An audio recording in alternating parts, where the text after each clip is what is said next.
Assalamualaikum warahmatullahi wabarakatuh. Innal hamdalillah nahmaduhu wa nasta'inuhu wa nastaghfiruh wa na'udzu billahi min shururi anfusina wa min sayyiati a'malina may yahdihillahu fala mudhilla lahu wa may yudhlil fala hadiyalah. Asyhadu an la ilaha illallah wahdahu la syarikalah wa asyhadu anna Muhammadan abduhu wa rasuluhu la nabiyya wa la rasula ba'da. Bapak-bapak, ibu-ibu yang dimuliakan Allah, alhamdulillah kita pada malam hari ini kita bisa berjumpa lagi dalam mengkaji kitab 420 hadis sahih pembentuk karakter bersama Ustadz Dr. Muhammad Hambal Safwan LC MPDI. Dan pada malam hari ini di bab keutamaan orang-orang yang lemah, fakir dan yang tidak dikenal dari kaum muslimin. Di hadis yang kedua, Bapak Ibu yang dimuliakan Allah, ya sedikit saya ingin tanya kepada bapak-bapak semuanya. Coba angkat tangan ya, yang kepingin masuk surga. Yang kepingin masuk surga.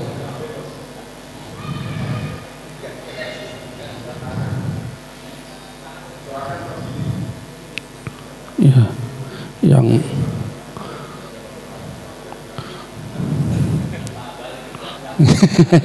iya, insyaallah. Ya, alhamdulillah. Saya lihat semuanya. Walaupun Pak Mujib tadi terlambat. Koyok-koyok bingung iki temenanan toga ya. Iya, ya mudah-mudahan semuanya yang ikut mengangkatkan tangan tadi dan juga yang mendengarkan, yang menyaksikan, semuanya dimasukkan surga oleh Allah Subhanahu wa taala. Amin. Kenapa saya tanyakan ini, Bapak Ibu yang dimuliakan Allah? Kadang kita itu ragu ketika kita ditanya kepengen masuk surga, koyok-koyok pertanyaan cah cilik gitu. Hari ini Bapak Ibu, surga, neraka itu dibuat mainan. Ya. Yang beredar di media sosial akhir-akhir ini itu banyak sekali memposting tentang siksa neraka, dan ini dibuat guruan. Ada sekarang itu ada AI, itu bisa video bisa diedit sedemikian rupa, di kolam renang itu bisa berubah seperti seolah-olah di kawah yang panas. Dan anehnya yang ada di dalam video itu sering tertawa, selalu tertawa, seolah-olah bahagia, padahal video itu mencerminkan sosok manusia yang di neraka. Nah ini makanya saya tanyakan, bahaya kalau nanti ketika kita tidak mempunyai cita-cita untuk masuk surga, karena dahsyatnya siksa neraka. Ya, kemarin diterangkan sekali celupan nikmat semuanya yang ada di dunia terlupakan. Masya Allah. Sekali lagi, mudah-mudahan kita hadirnya kita di sini sebagai bentuk bahwa kita semuanya bercita-cita, berkeinginan untuk masuk ke dalam surga. Semoga kita sekarang berjumpa, berkumpul bersama di masjid, nanti kita berjumpa dan berkumpul bersama-sama di jannah. Amin Allahumma amin. Makanya semoga kita semuanya bisa istiqomah. Bapak Ibu yang dimuliakan Allah, ya kita dengarkan pemaparan beliau Ustadz Dr. Hambal. Nanti barangkali ada pemaparan beliau, keterangan beliau yang kurang jelas, nanti bisa ditanyakan di terakhir, yaitu sesi tanya jawab. Langsung saja kepada beliau, waktu dan tempat dipersilahkan. Tafadhol Ustaz. Assalamualaikum warahmatullahi wabarakatuh. Alhamdulillah, salatu wassalamu ala rasulillah wa ala alihi wa sahbihi ajma'in. Yaqulu Rasulullah sallallahu alaihi wasallam bima rawahul Bukhari wa Muslim min hadithi Muawiyah radhiyallahu an, may yuridillahu bihi khairan yufaqihu fid din. Alhamdulillah, puji syukur kehadirat Allah Subhanahu wa taala atas nikmat dan taufiknya kita bisa hadir di majelis ini untuk mensucikan jiwa kita agar kita semakin jeli dalam melihat sesuatu. agar kita punya panduan dalam melihat sesuatu. Dan kita sebagai umat Islam itu sangat bersyukur, ya. Kenapa? Karena Allah Subhanahu wa taala menurunkan kepada kita bersama kitabnya, yaitu menurunkan Al-Quran dan Sunnah sebagai panduan. Allah tidak hanya sekedar mengutus para rasulnya, karena para rasul pasti meninggal, hanya batas waktu tertentu, ya.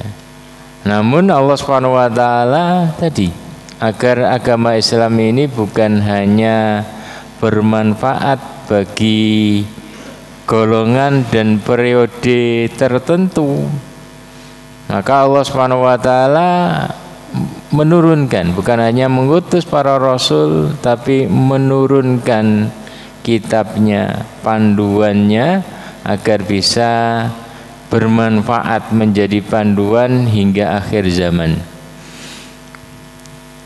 Dan Allah berjanji akan selalu menjaganya. Wa inna lahu lahafidun. Kita turunkan Al-Quran dan kami akan selalu menjaganya, agar umat akhir zaman ini betul-betul mempunyai panduan. Karena kalau kita jauh dari panduan Al-Quran, ya seperti keumuman orang mentertawakan surga dan neraka. Ada, memang betul ada surga, memang betul ada azab kubur, akan seperti itu, ya. Tapi kita ini mukmin, memandang sesuatu dengan keyakinan. Makanya Rasulullah SAW ketika berkhutbah itu beliau mengatakan, lau ta'lamuna ma'alam, la dhahiktum qalilan wa la bakaitum katsira. Kalau seandainya kalian ini mengetahui apa yang aku ketahui, melihat apa yang aku lihat tentang surga dan neraka, la dhahiktum qalilan wa la bakaitum katsiran. Kalian akan sedikit tertawa dan banyak menangis. Kenapa sedikit tertawa dan banyak menangis? Karena dahsyatnya neraka, ya. Dan menangis karena kita nggak yakin, ya. Kita nggak yakin kita selamat bisa masuk ke dalam surga karena amalan kita sekedarnya, ya. Sehingga kita bisa nggak aku selamat, karena hanya ada dua pilihan di akhirat itu, nggak ada pilihan ketiga. Bisa masuk surga, artinya amal ibadah kita cukup, ya, untuk bisa mengantarkan kita ke jannah, untuk mendapatkan rahmat Allah Subhanahu wa taala, ataukah tidak sampai, enggak cukup. Kalau enggak cukup, enggak ada pilihan lain kecuali masuk ke dalam neraka, ya. Dan ancaman terbesar itu bukan nuklir. Kalau nuklir itu mati pindah alam sudah enggak terasa. Orang kalau sudah pindah alam enggak terasa. Dunia mau dibakar, mau di ini, ya. Kenapa? Karena dia berada di alam lain, sudah selesai, ya. Nggak terasa sakit, nggak terasa ini, ya. Ada akhirnya. Siksaan dunia itu ada akhirnya. Tapi kalau sudah masuk neraka, wow, dahsyat luar biasa. Kan Rasulullah katakan, lau ta'lamuna ma'alam. Kalau kalian itu tahu apa yang aku ketahui, kalau kalian melihat apa yang aku lihat, kalian pasti sedikit tertawa dan banyak menangis, ya. Dan itu yang selalu disampaikan, ya, tentang surga dan neraka ini selalu disampaikan para nabi kepada umatnya, bahwasanya keselamatan hakiki itu keselamatan akhirat, kerugian hakiki itu kerugian akhirat, ya. Kalau tidak seperti itu, orang akan tertipu, ya. Karena dunia itu adalah mataul ghurur, kenikmatan yang nipu. Iya, nikmat memang ada nikmatnya. Duit itu nikmat, semua yang dilarang itu ada kenikmatan, cuman itu nipu. Kenikmatan sejenak, kemudian sakitnya selamanya, kan kenikmatan nipu. Ya. Maka diantara yang disampaikan oleh para nabi Allah abadikan dalam surat Az-Zumar, Qul inni umirtu an a'budallah mukhlishan lahuddin. Ya. Katakan, sungguh aku diperintahkan untuk beribadah kepada Allah dengan penuh keikhlasan. Wa umirtu li an akuna awwalal muslimin, dan aku diperintahkan untuk menjadi orang yang pertama kali muslim berserah diri kepada Allah. Qul inni akhafu in asaitu rabbi adzaba yaumin azim. Katakan, sungguh aku takut jika aku bermaksiat kepada Rabbku, melanggar perintah Tuhanku, aku akan mendapatkan, sungguh aku takut ancaman azab pada yaumin azim, ya, pada hari kiamat. Qulillah a'bud mukhlishan lahuddini, diulangi lagi. Katakanlah Allah lah yang aku ibadahi dengan penuh keikhlasan. Fa'budu ma syi'tum min duni. Kalau kalian nggak mau percaya, ya, kan kadang orang, bahkan banyak orang itu nggak percaya dengan ancaman-ancaman, doa-doa orang yang terzalimi, ancaman-ancaman yang ada dalam Quran. Kadang seperti itu, bahkan mentertawakan. Ya, jangan mendolimi orang, dia diingatkan seperti itu tertawa. Ya. Ya. Banyaknya seperti itu. Ya. Apalagi hari ini. Ya. Maka fa'budu ma syi'tum min duni. Kalau kalian nggak percaya, silakan. Ya. Beribadalah apa yang kalian maui, sembahlah apa yang kalian kehendaki selain Allah. Qul innal khasirin, tapi ingat, ya, sesungguhnya orang-orang yang paling merugi adalah alladzina khasiru anfusahum wa ahlihim yaumal qiyamah, yang merugikan diri dia dan merugikan keluarga dia, merugikan anak istri dia nanti pada hari kiamat. Ya, ala dzalika wal khusranul mubin. Sungguh itulah kerugian yang paling nyata, ya. Yaitu kapan? Yaitu kerugian akhirat, manakala kita tidak mampu menyelamatkan diri kita dari api neraka, juga tidak mampu menyelamatkan istri kita dari api neraka, tidak mampu menyelamatkan anak kita dari api neraka. Bahkan kalau menjadi penyebabnya. Jadi bapak yang paling kejam itu adalah bapak yang tega-teganya menjerumuskan anak istrinya ke dalam api neraka. Apa ada seperti itu? Ya, ada ini yang dikatakan Allah. Itu orang-orang yang tidak mau mengajarkan kepada anak istrinya tentang agama ini, sehingga mereka nggak tahu apa yang harus diperbuat. Kesibukan hari-harinya hanya kesibukan dunia, sehingga di akhiratnya seperti ini. Ya. Jadi ancaman terbesar itu adalah neraka. Makanya tugas utama seorang bapak, seorang suami itu adalah ku anfusakum wa ahlikum naro. Ya, jagalah diri kalian dan anak istri kalian dari api neraka. Dan para mufassir menyebutkan nanti pada hari kiamat ketika ada seorang istri mendapati ternyata dia harus masuk neraka, maka langsung dia nuntut kepada Allah. Ya Allah, kalau saya seperti ini, ya, saya masuk neraka ini, yang pertama kali saya tuntut adalah suamiku. Innahu la yu'allimuni wa la yu'addibuni innama ya'tini bi hufzis suq. Ya. Dia enggak pernah mengajarkan aku agama. Dia tidak pernah mendidikku. Ya. Dia hanya memberikan nafkah kepadaku. Ya. Jadi ini ancaman yang sebenarnya. Qul innal khasirin. Ya. Yang menjadi kekhawatiran seorang suami itu satu, ya, yaitu nanti ketika di akhirat, ketika dia tidak bisa menyelamatkan anak dan istri dia dari api neraka. Ya. Itu kekhawatiran paling besar. Nah ini hari ini nggak ada itu. Yang dipikirkan seorang bapak hari ini itu bagaimana anaknya sukses di dunia.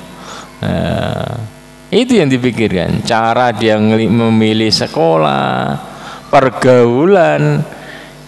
Gambarnya seputar dunia, dan dunia. Padahal Al-Quran mengingatkan, ancaman terbesar itu bukan kelaparan anak kamu, karena rezeki anak kamu dijamin oleh Allah.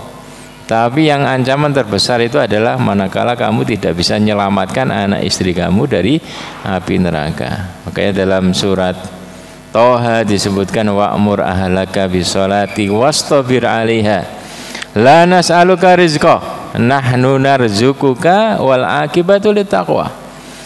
Ya, tugas utama seorang bapak itu ini, wa'mur ahlaka bisolat, perintahkan, suruh keluarga kamu untuk sholat dan bersabarlah di atas perintah ini. La nas'aluka rizqa, kami tidak minta rizki, uang kepada kamu. Ya. Kenapa ayat ini memberikan seperti ini? Karena kebanyakan orang itu lupa dengan perintah ini, sibuk dengan pikiran nyari uang. Makanya Allah langsung katakan setelah ada perintah ini, Allah tegaskan, kami tidak minta rezeki kamu pada kamu, nggak minta uang, ya. Nggak pernah nanyakan nanti di akhirat tabungan kamu berapa, kamu berhasil di dunia ini berhasil mengumpulkan sampai berapa kilo emas, ya, nggak akan. Ya. La nas'aluka rizqa nahnu narzukuka, karena kami yang menjamin rezeki kamu. Ya, maksudnya apa? Kami menjamin rezeki kamu, anak kamu juga kami jamin, kan gitu. Jangan terlalu khawatir di situ. Kekhawatiran kami itu di sini, antara surga dan neraka itu. Wal akibatu littaqwa, dan Allah menutup wal akibah, hasil akhir yang baik itu hanya bagi orang yang takwa, yang betul-betul berpandu pada agama ini, perintah agama. Yang mau ngaji dapat ilmu apa, artinya perintah Allah itu apa, larangannya Allah apa, itu diperhatikan. Nah itu ya. Jadi ini yang harus kita perhatikan sebagai seorang bapak, sebagai seorang suami, agar kita tidak keliru, ya. Agar kita tidak keliru di dalam memperhatikan sesuatu. Maka pembahasan kita masih melanjutkan bab keutamaan orang-orang yang lemah, fakir, dan yang tidak dikenal dari kaum muslimin. Kenapa? Karena mereka kepeduliannya itu untuk agama. Yang penting aku bisa nyembah Allah, yang penting aku bisa paham agama ini, aku amalkan, sudah selesai. Orang mau kenal saya atau tidak, nggak peduli, kan gitu. Dan orang lemah itu biasanya tadi sandarannya itu kepada Allah Subhanahu wa taala, ya, sehingga dia selalu connect dengan Allah Subhanahu wa taala. Hadis yang kedua, Nabi Sa'id Al-Khudri radhiyallahu anhu anin Nabi sallallahu alaihi wasallam qala ihtajjatil jannah wan nar faqalatin nar fil jaba fiya al-jabbarun wal mutakabbirun wa qalatil jannah fiyya du'afa'un nas wa masakinuhum faqadallahu bainahuma innakil jannah rahmati arham biki man asya wa innakin nar adzabi u'adzibu biki man asya wa likullikuma alayya mil'uha, rawahu Muslim. Dari Abi Sa'id Al-Khudri radhiyallahu anhu, dari Nabi sallallahu alaihi wasallam, beliau bersabda, surga dan neraka berdebat, ya. Surga dan neraka ini pernah berdebat, ya. Faqalatin nar, ya.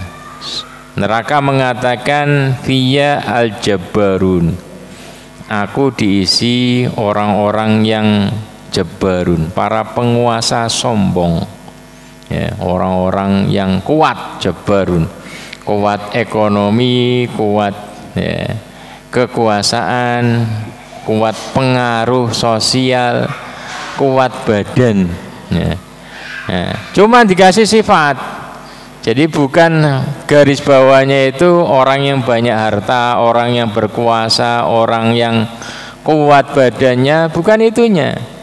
Tapi yang terpenting setelahnya sifatnya itu, ya, al-mutakabbirun, ya, orang yang kuat tapi dia lupa diri sehingga sombong, ya. Dia lupa bahwasanya kekuatannya, kekuasaannya, harta dia itu dari Allah Subhanahu wa taala. Sehingga dia sombong. Jadi saya ini tempatnya orang-orang seperti ini. Wa qalatil jannah. Surga juga memberitahu kalau saya adalah tempatnya orang-orang yang lemah. Lemah ekonomi, lemah kekuasaan, lemah pengaruh, lemah secara sosial dan yang lainnya, maksudnya pengaruh sosial, dan lemah badan, lemah IQ juga mungkin. Wa masakinuhum, dan orang-orang miskin dari mereka, ya. Faqadallahu bainahuma, cuman mereka ini kenapa kok bisa masuk surga orang-orang lemah? Karena tadi kebalikannya dari mutakabbirun.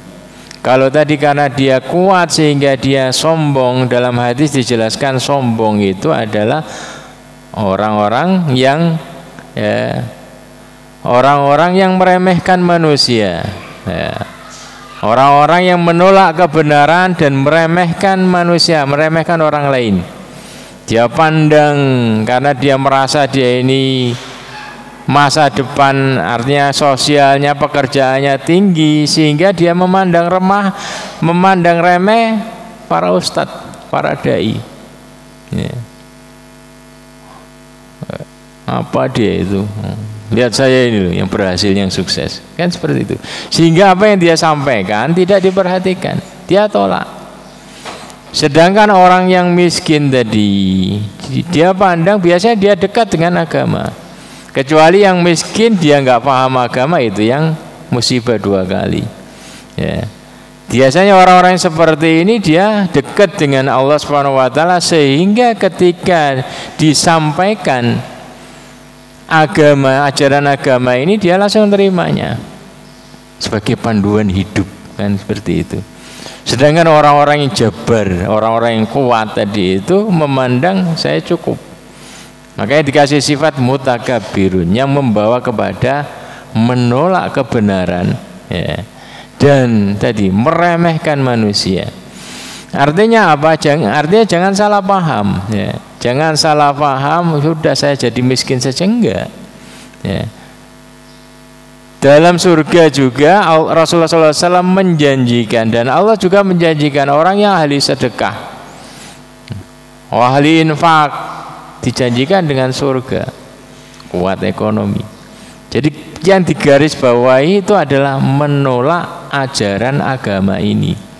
Orang yang lupa diri sehingga dia menolak ajaran agama ini. Ketika diberitahu tadi, dia lebih percaya pada diri dia. Yaitu apa? Saya bisa ngatur diri saya. Buktinya saya sukses, karir saya selalu menanjak, kan seperti itu. Sehingga dia nggak betul, buat apa ngaji, tambah buat bingung saya, kan gitu, ya. Jadi sedangkan orang miskin kan biasanya pengen dekat dengan Allah karena kondisinya seperti ini, sehingga dia dekat dengan Allah, kita diingatkan langsung terima, ya. Nah, itulah yang digarisbawahi, itu adalah bagaimana kita ini selalu bisa menerima ajaran agama ini, ya. Itu yang garis bawahnya. Baik kita ini dalam kondisi kaya maupun dalam kondisi miskin. Yang terpenting sifat yang digarisbawahi tadi, jangan sampai menjadi orang yang mutakabbirun, orang yang sombong, lupa diri, ya. Jadi lupa diri itu adalah lupa dengan tadi kondisi dia ini dari mana, ya. Siapa yang menata, siapa yang memberi rezeki. Makanya dalam Al-Quran diingatkan ya'rifuna nikmatallah tsumma yungkirunaha. Banyak orang itu dia tahu nikmat Allah, tapi dia kemudian mengingkari pemberinya, lupa diri, ya. Jadi ketika berdebat seperti itu, memberitahu isinya adalah seperti ini. Oh, kalau neraka isinya orang-orang yang tadi jabarun, para penguasa, orang-orang kuat tapi sombong, Sedangkan surga dipenuhi orang-orang yang lemah, orang-orang yang miskin. Ya. Ini bukan berarti, jangan salah pahami. Terkadang orang salah memahami, malas kerja. Biar apa? Biar miskin abadi kan gitu. Biar masuk surga. Karena surga itu tempatnya orang miskin, itu keliru. Kenapa? Karena Islam itu memberikan tadi arahan-arahan agar kita ini rajin infak. Agar kita ini pergi haji, pergi umroh, agar kita ini menafkahi anak istri, menjadi kafil anak-anak yatim. Kalau kita nggak punya duit, terus dari mana kita akan haji, umroh dan syarat-syarat yang lain? Ya.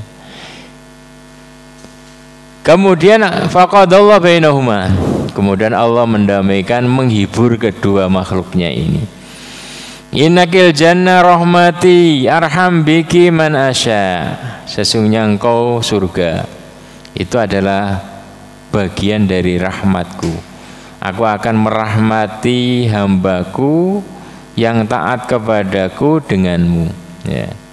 Wa innakin nar, sedangkan engkau wahai neraka adalah wujud dari azabku, siksaku, dan aku akan menyiksa orang yang aku kehendaki, yaitu yang tidak taat dengan perintahku. Walikulli kuma alayya miluha, dan sayalah yang akan mengisi kalian berdua. Allah akan mengisi neraka dengan penduduknya, mengisi surga dengan penduduknya. Ya. Dan neraka ini akan selalu berkata ketika dimasukkan orang ke dalamnya, maka dia selalu bertanya, hal min mazid, ada lagi enggak? Ada lagi enggak? Ya, selalu memburu, seperti mesin penggiling, ya, besi atau apa itu yang muter terus, ya, minta diisi terus, minta diisi terus. Ya. Ya. Itu ancaman, artinya enggak pernah penuh. Ya. Dan kita ini adalah salah satu dari tadi bahan bakar neraka kalau kita tidak taat kepada Allah. Ya. Waquduhan nas wal hijarah. Ya, isi alat pembakar pembakar apa? Neraka itu, bahan bakar neraka itu adalah nas wal hijarah, manusia dan batu. Ya. Jadi ini adalah ancaman dan pemberitahuan bagi kita bersama agar kita ini sadar diri. Ya, mau milih mana? Silahkan milih surga, penduduk surga ataukah penduduk neraka. Dan dunia itu cermin dari surga, cermin dari akhirat kita. Maksudnya apa? Maksudnya adalah kita bebas pilih. Mau pilih ahlul jannah ataukah mau pilih ahlun nar. Cerminnya ketika kita di dunia. Kalau kita di dunia ini, karena Allah itu memberitahu dalam Al-Quran, penduduk surga itu kriterianya seperti ini, seperti ini, seperti ini. Di dunianya, penduduk neraka itu kriterianya seperti ini, di dunianya seperti ini. Ya. Dan kita ini ya tadi cermin, kita mau memposisikan kita ini sebagai perannya sebagai apa? Peran sebagai ahlul jannah ataukah peran sebagai ahlun nar? Ya. Kalau kita ini taat beragama, ya, selalu mengharap kepada Allah Subhanahu wa taala, ya insya Allah ahlul jannah. Namun kalau kita ini enggak peduli dengan agama kita, nggak pernah ngaji, kok bisa nggak peduli? Iya, gimana peduli nggak pernah ngaji, nggak pernah belajar agama. Ya. Jadi kalau kita ini nggak peduli dengan agama kita, nggak pernah ngaji, maka tampilan apa yang kita kerjakan ya tadi ngawur, tidak sesuai dengan apa? Dengan pedoman agama itu. Jadi panduan Islam itu jelas. Ya. Jadi ada banyak pelajaran yang bisa kita peroleh dari hadis ini. Yang pertama, bahwa Allah telah menjelaskan yang hak dan yang batil, serta menjelaskan jalan ke surga dan jalan ke neraka. Ya.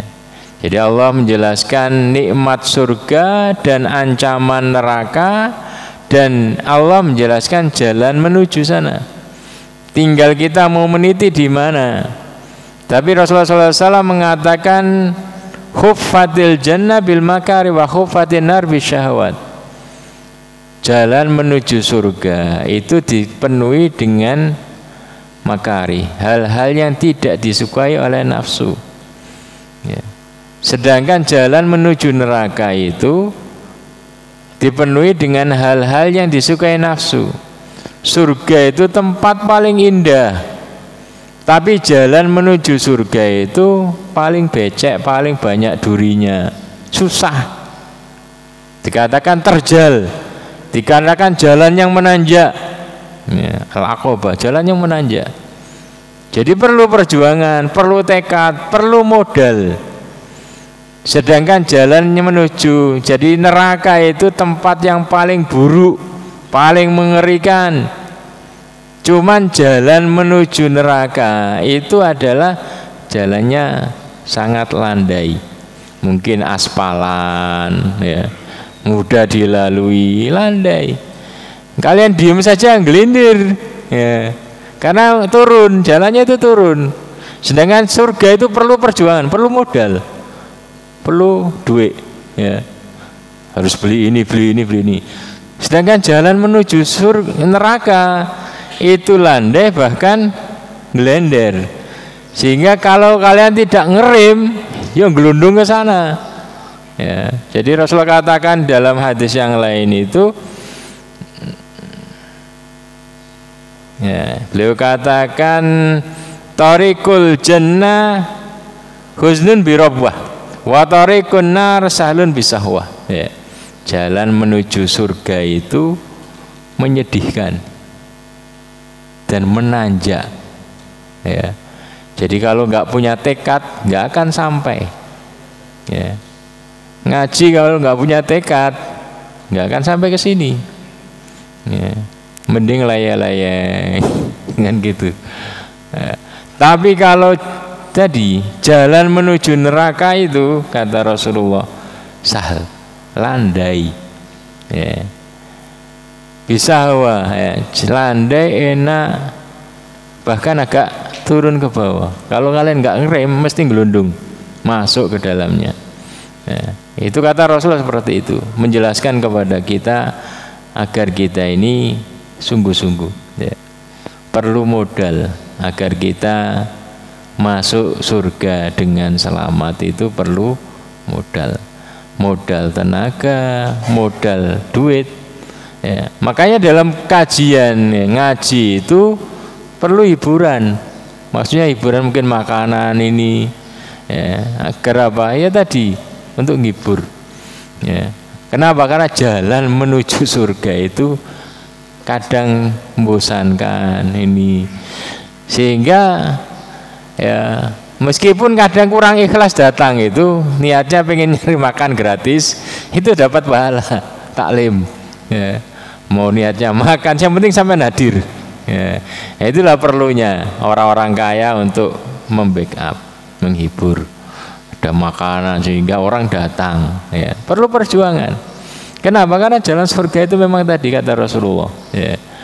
Jadi kata beliau itu adalah huznun birabwah, menyedihkan, membosankan, dan menanjak, ya. Kalau nanjak itu orang kalau nggak punya tekad nggak akan sampai di atas, ya. Sedangkan jalan menuju neraka rata, bahkan ngelender ke bawah, ya. Kalau nggak direm, ya, maka akan gelundung ke dalam tersebut. Maka perlu tadi, ya, tekad kuat agar kita punya rem dengan agama ini. Kemudian pelajaran yang kedua yang kita bisa peroleh dari hadis ini, bahwa balasan itu sesuai dengan amalan yang dikerjakan, ya. Jadi balasan sesuai dengan amalan yang dikerjakan. Artinya Islam itu menata kita, memberikan hiburan kepada kita agar kita ini ada harapan, Kalau dunia kita ini tidak terlalu indah, kalau kita punya harapan, kita tetap semangat. Apa harapan seorang mukmin? Bisa masuk surga. Cita-citanya cuma itu. Kenapa? Karena itulah yang akan menebus semua kesusahan di dunia. Ya, jadi al jaza min jinsil amal. Balasan. Ya, jadi balasan itu sesuai amalan yang dikerjakan. Jadi kalau kita kerjakan di dunia ini adalah sesuatu yang melanggar syariat, maka balasannya ya neraka. Tapi kalau di dunia ini yang kita kerjakan sesuai dengan tadi perintah agama, ada harapan tadi itu, yaitu ada surga. Apa yang kita inginkan itu akan terpenuhi.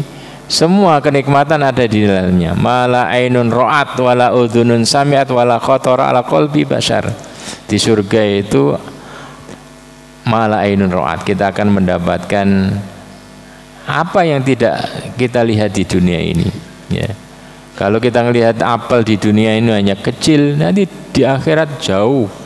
Ya. Kalau kita di dunia ini hanya melihatnya hanya yang remeh-remeh, emas paling berapa gram kita temui, akhirat itu bangunannya terbuat dari emas dan perak. Bukan hanya sekilo, tapi mungkin berton-ton itu akan menjadi milik kamu. Ya. Jadi ada harapan-harapan itu yang menyegarkan semangat seorang mukmin. Ya. Makanya Imam Ali beliau mengatakan, Ali bin Abi Thalib beliau mengatakan, irtahalatid dunya mudbirah wartahalatil akhirah mukbilah. Jadi dunia itu jalannya mundur, sedangkan akhirat jalannya maju. Artinya yang di hadapan kita itu akhirat. Semakin kita melangkah, semakin tambah umur, akhirat itu semakin mendekati kita, dunia semakin menjauh dari kita. Walikulli wahidatin minhuma banun. Masing-masing dari dunia dan akhirat itu punya anak. Ya, maksudnya punya penggemar, ya, pendukung. Fakunu min abna'il akhirah. Jadilah kalian ini anak-anak akhirat, ya, para penggemar akhirat. Kenapa? Karena itu akan datang kepada kita. Karena itu masa depan kita. Sedangkan dunia itu masa lalu kita. Fakunu min abna'il akhirah wala takunu min abna'id dunya. Jangan menjadi anak-anak dunia. Artinya yang dipikir dan diburu itu hanya dunia. Kalau menjadi anak akhirat, yang dipikir, yang diburu itu adalah kenikmatan akhirat. Fa innal yaum amalun wala hisab. Karena sesungguhnya hari ini adanya hanya amal, tidak ada hisab. Jadi kalau ada orang nggak percaya, ya harap maklum. Kenapa? Karena nggak ada hisab, nggak ada jaza langsung. Ya. Apa benar? Kalau dia tanya apa benar ada azab kubur, ada surga, apa benar ajaran agama ini? Kalau ada orang yang meragukan, ya harap maklum. Karena dunia ini tempat beramal dan tidak ada hisab. Kalau langsung dibalas, ya selesai. Ya. Jadi orang habis kerjakan dosa langsung balasan ini, maksudnya secara penuh loh. Kalau hanya sekedar tadi bonus-bonus, orang mengerjakan maksiatan langsung ditegur dengan ini, itu baru cipratannya, ya, baru cipratan balasan itu. Jadi al-yauma amalun wala hisab. Hari ini yaitu dunia itu, di dunia itu adalah tempat beramal, nggak ada hisab. Wagodan dan besok pada hari kiamat, hari akhirat itu adalah adanya hisab, balasan, dan tidak ada kesempatan untuk beramal lagi. Ya. Jadi itu yang dipesankan oleh sahabat Ali bin Abi Thalib kepada kita agar kita ini selamat dalam menjalani kehidupan dunia kita. Jadilah para tadi abnaul akhirah, jangan jadi abnaud dunia. Kenapa? Karena akan menyesal. Kalau menjadi abnaul akhirat, dia akan berusaha pikirannya, visi dia itu membangun akhirat dia. Demikian juga visi untuk anak dia. Ya, bagaimana dia nata nanti di akhirat anaknya seperti ini, seperti ini, seperti ini, ditata dari sekarang. Ya. Kalau hanya tadi dibatasi dunia, hanya mikirnya hanya sebatas umur 60 atau ini. Tapi Islam menginginkan kita ini manusia itu makhluk abadi. Ya, manusia itu diciptakan menjadi makhluk abadi. Kematian itu hanya perpindahan dari dunia ke akhirat. Ya, jadi pikirkan abadimu. Tapi jangan lupa wala tansa nasibaka minad dunya. Jangan lupa bagianmu di dunia. Itu juga kamu perhatikan. Jangan hanya mikirkan akhiratmu saja, tapi juga kami ini sebagai khalifah. Ya, tugas utama kita juga menjadi khalifah, menata dunia kita ini agar tadi ya, agar seorang mukmin itu bisa memberikan contoh terbaik di dunia. Ternyata mukmin itu adalah juga makmur di dunia. Ya. Makanya tadi kalau kita betul-betul mengambil panduan agama ini, ya, kita akan insya Allah makmur di dunia dan makmur di akhirat. Pelajaran yang ketiga yang kita bisa peroleh dari hadis ini, berita gembira dari Allah bahwa orang-orang fakir yang mukmin kelak akan masuk surga, sedangkan orang-orang yang sombong dan sewenang-wenang kelak akan masuk neraka. Jadi inti yang digarisbawahi itu adalah jangan sampai kita ini sombong. Sombong itu menolak kebenaran dan menolak kenyataan. Ya. Sombong itu menolak kebenaran, menolak syariat ini, menolak ajaran agama ini, dan menolak kenyataan. Kenyataannya apa? Kenyataannya kita ini hamba Allah. Kita ini makhluk, kita ini hamba Allah. Maka ya tadi, kenyataannya rezeki itu dari Allah Subhanahu wa taala. Jangan sampai kita ini lupa sehingga menjadi orang sombong, ngaku bahwasanya ini hasil usaha saya, nggak ada campur tangannya Allah Subhanahu wa taala. Nah, itu namanya sombong. Ya. Jadi sombong itu adalah menolak kebenaran syariat, menolak kebenaran agama, dan menolak kenyataan hakikat diri kita. Ya, silakan adzan dulu.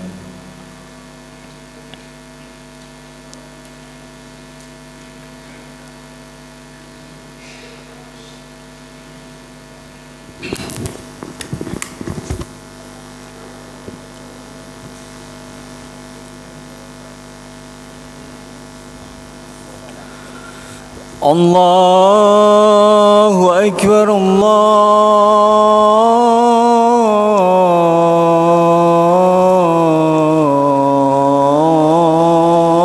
Allahu Akbar,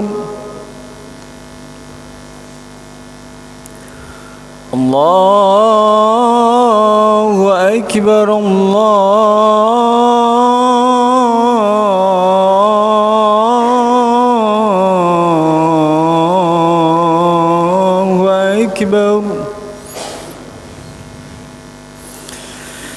أشهد أن لا إله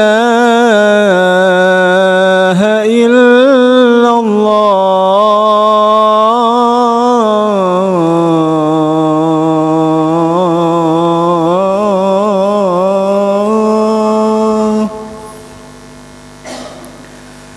أشهد أن لا إله إلا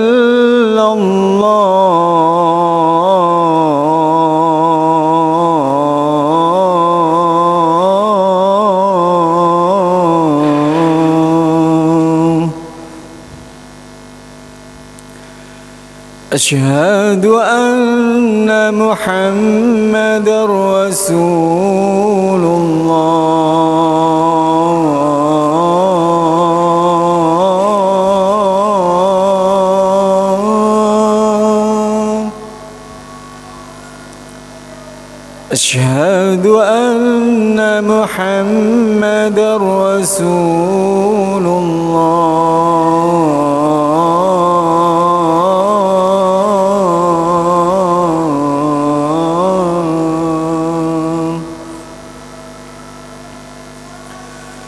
حي على الصلاة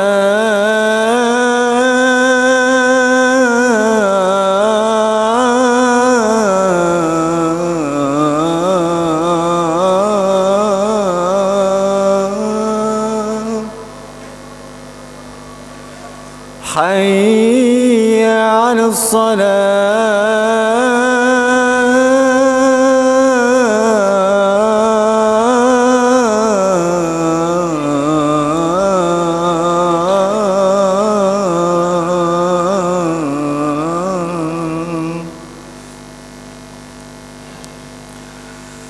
حي على الفلاح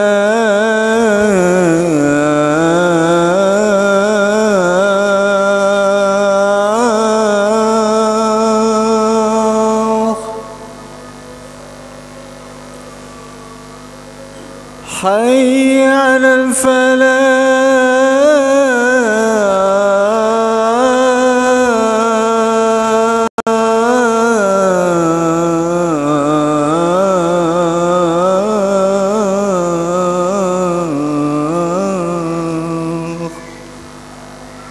الله أكبر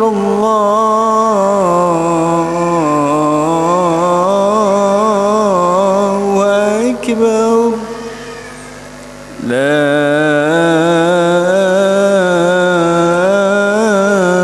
إله إلا الله.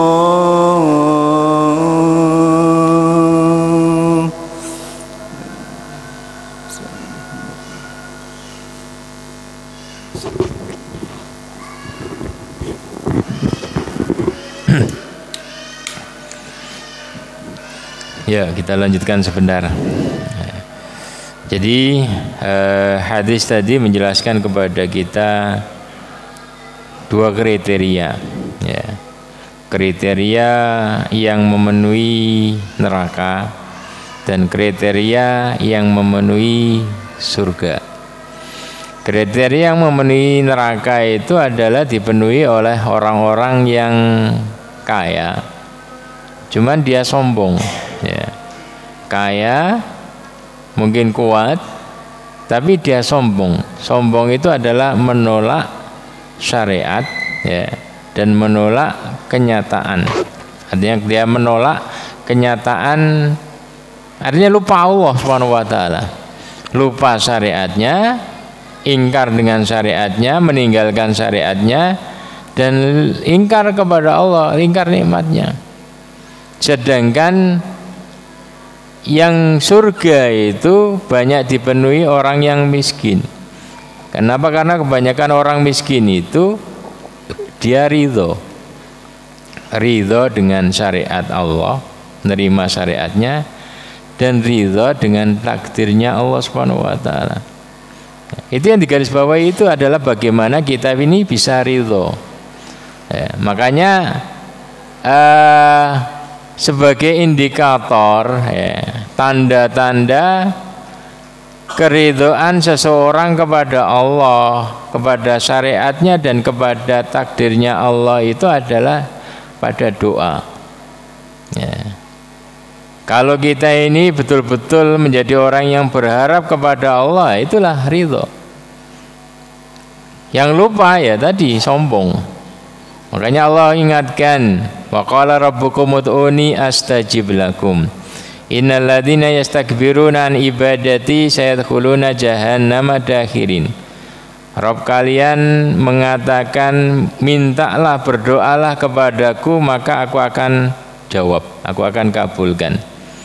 Sesungguhnya orang-orang yang sombong, yastakbirun, sombong dari berdoa kepadaku, akan sayadkhuluna jahannam, mereka ini akan masuk ke dalam neraka jahannam, ya.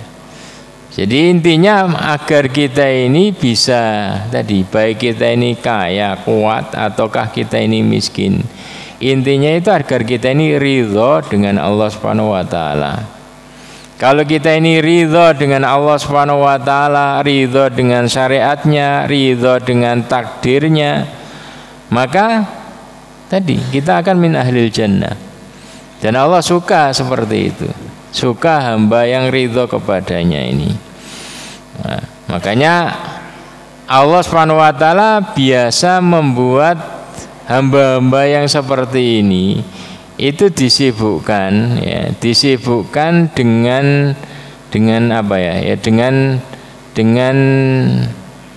mungkin cobaan-cobaan ya, untuk menguji keridhaan dia ini. Dalam hadis itu disebutkan mayuridillahu bihi khairan yusib minhu.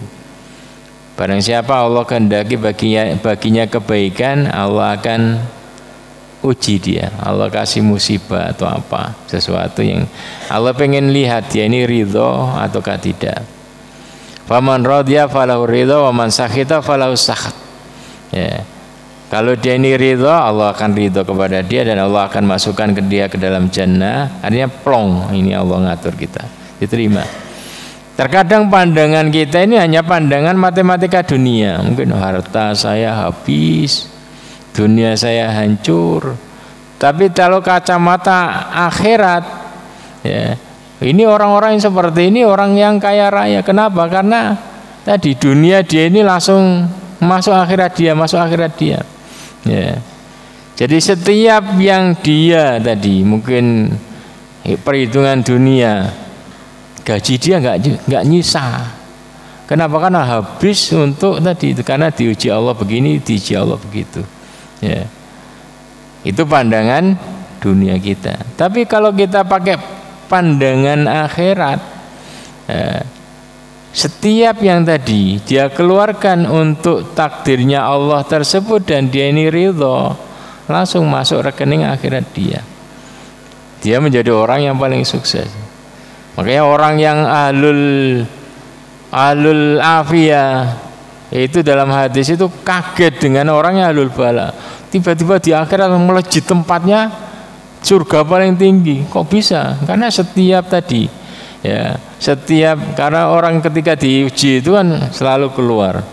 Jadi lisan dia itu apa? Menanam kebaikan. Karena setiap kata la haula wala quwata illa billah itu akan tumbuh satu pohon di akhirat, pohon di surga.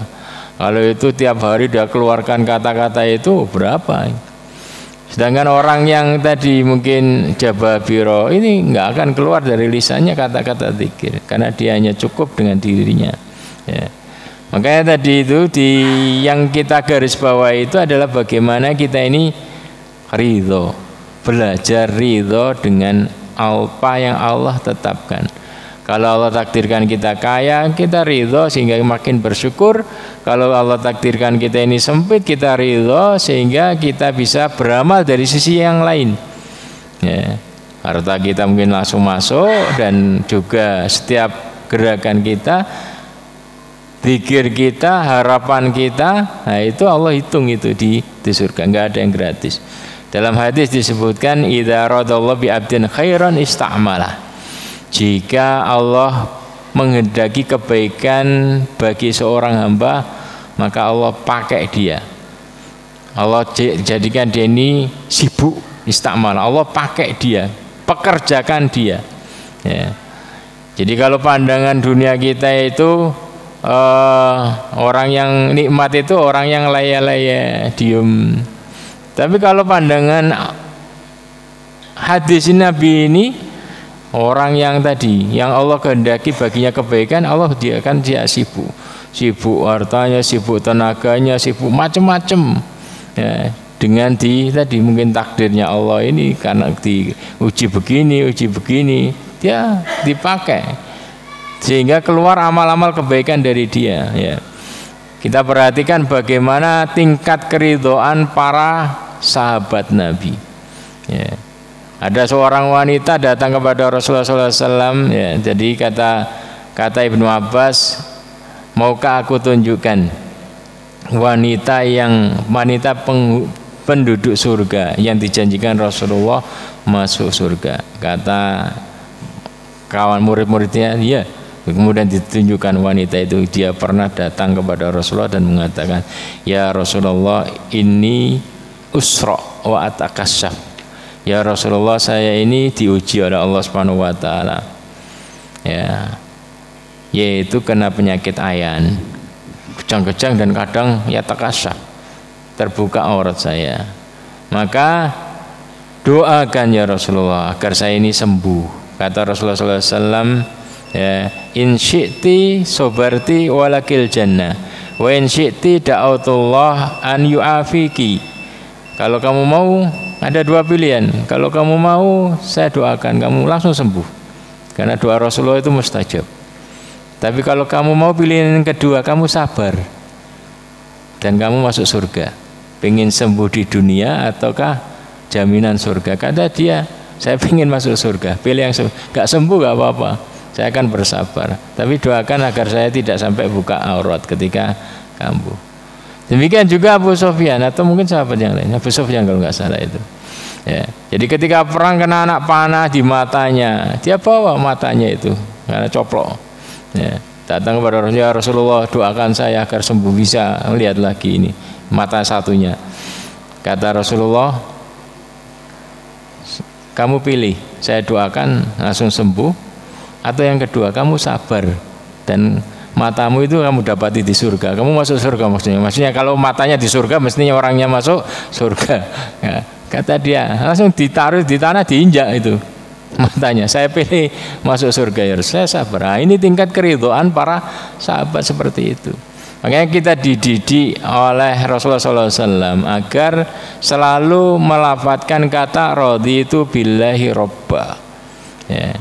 Barang siapa yang mengucapkan raditu billahi robba wa bil islami dina wa bi muhammadin nabiyya wa rasulah wa syabat laul jannah.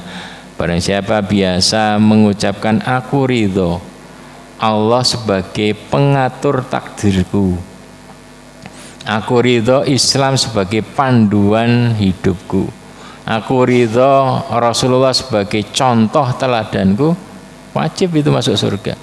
Nah, kenapa? Karena tadi kalau ini biasa kita lafadzkan dan kita pahami, maka kita akan terbentuk keridhaan dengan syariat Allah, keridhaan dengan takdirnya, dan keridhaan dengan Rasulullah agar kita selalu mencintai Rasulullah SAW dan berselawat kepadanya.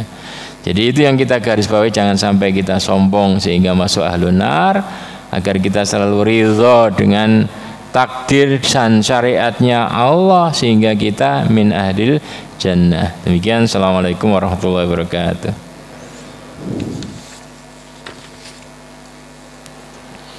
Demikian tadi yang disampaikan oleh Ustadz Hambal.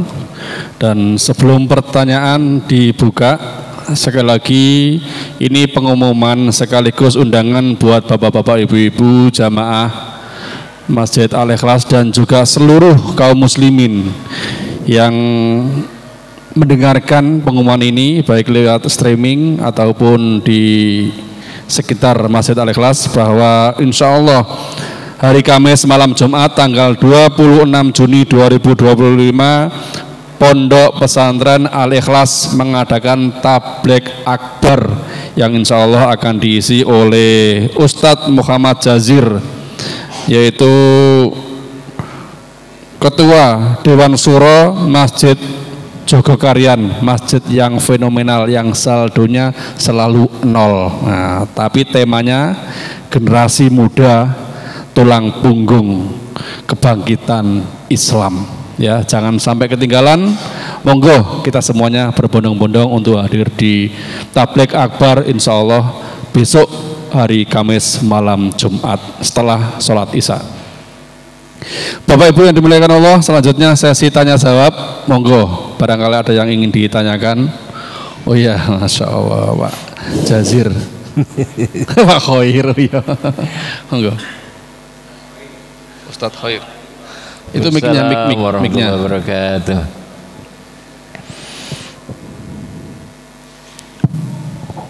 Assalamualaikum warahmatullahi wabarakatuh. Assalamualaikum warahmatullahi wabarakatuh. Ustadz tadi menerangkan bahwa Allah Subhanahu wa Ta'ala itu sudah menurunkan panduan. Yang dimaksud panduan di situ adalah Al-Quran, ya, syariat lah. Yang saya tanyakan begini, Tat. Umat Islam ini sudah jelas kitabnya sama, yaitu Al-Quran.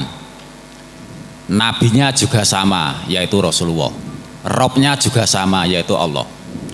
Tapi mengapa umat Islam yang sudah jelas nabinya sama, kitabnya sama, robnya sama. Kok umat Islam ini berpecah belah, Tat? Berbagai macam aliran. Ada NU, ada Muhammadiyah, ada LDI dan lain sebagainya.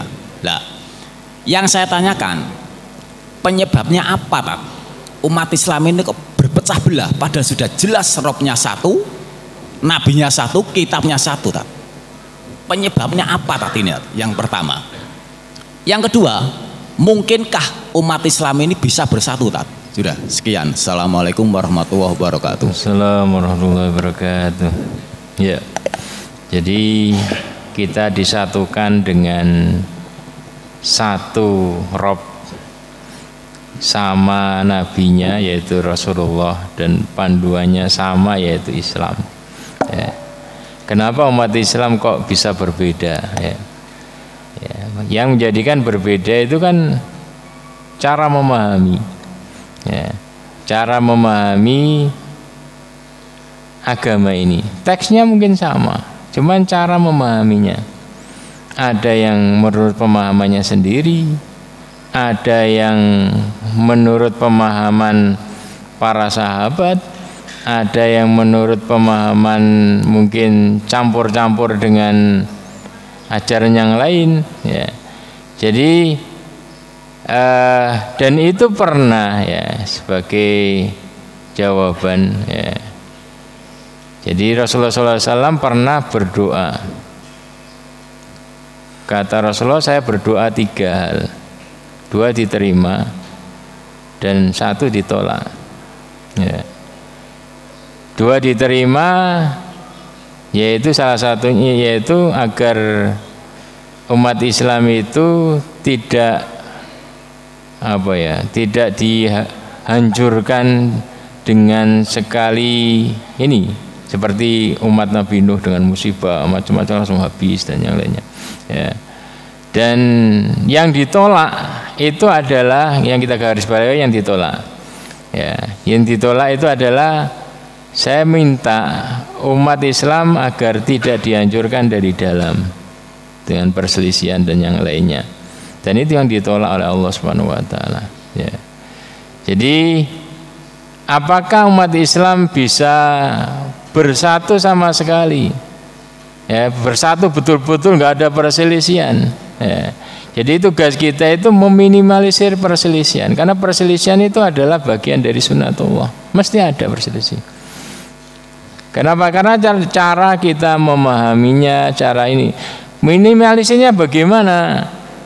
Meminimalisirnya itu adalah dengan dengan satu cara pemahaman. Itu bagaimana kita memahami suatu teks dengan pemahaman para salafus saleh, prakteknya juga seperti itu, ya. Jadi kenapa? Karena kita itu seseorang dalam memahami sesuatu, ya, antara ini ya, mesti berbeda kadang. Kok bisa beda ya? Pertama mungkin tingkat pendidikannya beda, sehingga cara nyimpulkannya berbeda. Ya. Yang kedua sudut pandang, artinya dia melihat dari sisi ini, ininya satunya melihat dari sisi ini. Ya.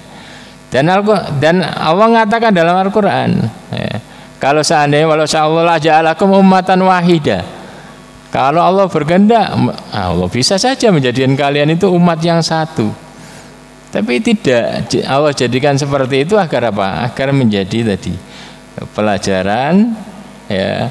Allah pengen melihat mana yang ini mau ngambil ini. Makanya Rasulullah katakan iftaraqa ummati, umatku itu terpecah belah menjadi, ya, kalau umat-umat terdahulu itu 70, 71, 72, umatku 73 golongan, 72 golongan, ya. Terbanyak itu, ya. Dan yang paling selamat itu adalah ma'ana alaihi washabi, ya, ma'ana alaihi washabi. Yang aliran atau cara memahami sesuai pemahamanku dan para sahabatku. Karena khairun nas qarni tsummal ladzina yalunahum tsummal ladzina yalunahum. Sebaik-baik generasi, sebaik-baik manusia itu adalah generasiku. Dan generasi setelahnya dan generasi setelahnya. Ya. Yang bisa kita lakukan itu adalah meminimalisir perselisihan itu dengan saling tadi mungkin mengambil sumber yang sama, kemudian saling tadi menyadari, memahami. Ya. Jadi selama ini mungkin ya jangan sampai salah di dalam perbedaan dalam memahami sesuatu kemudian menjadi pecah belah. Ya. Makanya ada ini riwayat itu ikhtilafu ummati rahmah, memang diperselisihkan. Ya. Jadi perselisihan umatku itu menjadi rahmat. Artinya makanya dalam fikih saja berapa mazhab itu? Ya. Syafi'i, Hambali, Hanafi, ya, Maliki. Dalilnya sama enggak? Dalilnya Quran hadis sama. Cuman ini ngambil dari mungkin dalam satu masalahnya ada 3 hadis. Ini ngambil hadis yang ini ngambil hadis ini ngambil hadis ini. Bukan berarti Rasulullah berikan plan, kok enggak ada satu panduan, enggak. Tapi Rasulullah bekerjakan seperti itu karena mungkin sebagai panduan umatnya, karena mungkin berbeda kondisi, beliau kerjakan seperti ini, kondisi yang lain berbeda, beliau kerjakan seperti ini. Ya itu sebagai ujian kita, ya. Mana yang lebih baik cara di dalam memahami Al-Quran dan hadis itu. Kita berusaha memahami dari sumbernya tadi itu. Al-Quran dan hadis menurut pemahaman para ulama yang muktabar, pemahaman para salafus saleh. Ya. Monggo, satu lagi barangkali ada yang ingin ditanyakan. Sudah paham semua? Ya, kita cukupkan ya, karena insya Allah sudah paham semuanya. Jazakumullah khairan kepada beliau Ustaz Dr. Hambal, pemaparan yang sangat luar biasa. Semoga kita semua juga bisa menerima dan bisa mengamalkan apa yang beliau sampaikan. Sekali lagi Bapak Ibu yang dimuliakan Allah, barangkali dari pemaparan tadi atau dari saya menyampaikan ada kesalahan atau kekeliruan, mohon dimaafkan. Kita tutup dengan bacaan hamdalah dan doa kafaratul majlis. Alhamdulillahirabbil alamin. Subhanaka Allahumma wa bihamdika asyhadu alla ilaha illa anta astaghfiruka wa atubu ilaik. Wassalamualaikum warahmatullahi wabarakatuh.